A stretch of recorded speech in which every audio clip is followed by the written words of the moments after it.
gabadhay ma ogtahay waxyaabaha kugu dhacaya ama kugu dhacay ee aad ka cabanaysid in aad adigu qayb muhiima ka ciyaarto ama door muhiima ka ciyaarto. Tusaalayaal baan idin siinayaa. Tusaalayaashaas aan ku siinayaa waxa weeyaan, ma ogtahay inaad adigu ogolaatay waxyaabo aan naftaada u qalmin.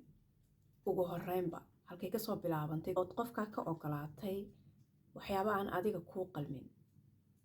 Ma ogtahay inaad adigu qiimahaagii qof dartii uga tanaasushay, siday doontaba ha ku dhacdee. Ma ogtahay inaad adigu qaaday mas-uuliyad aan taadii ahayn, adigoo markaa isku arkaya gabadh adag ama gabadh maaragtay fariid ah oo karti leh.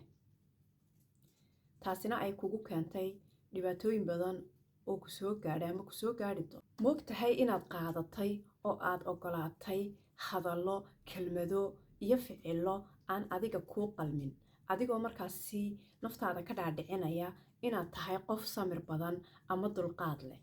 Ma ogtahay adiga oo lagu khiyaamay oo aad ogaatay oo aad caddaymo fara badan heshay, haddana inaad iska aamustay adigiyo aanan anigu imika garanayn sababta aad sidaas u samaysay.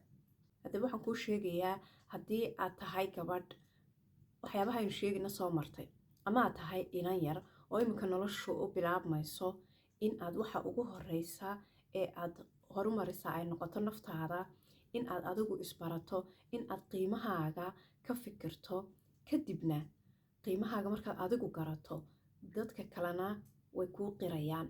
Waad helaysaa markaa qof sidaa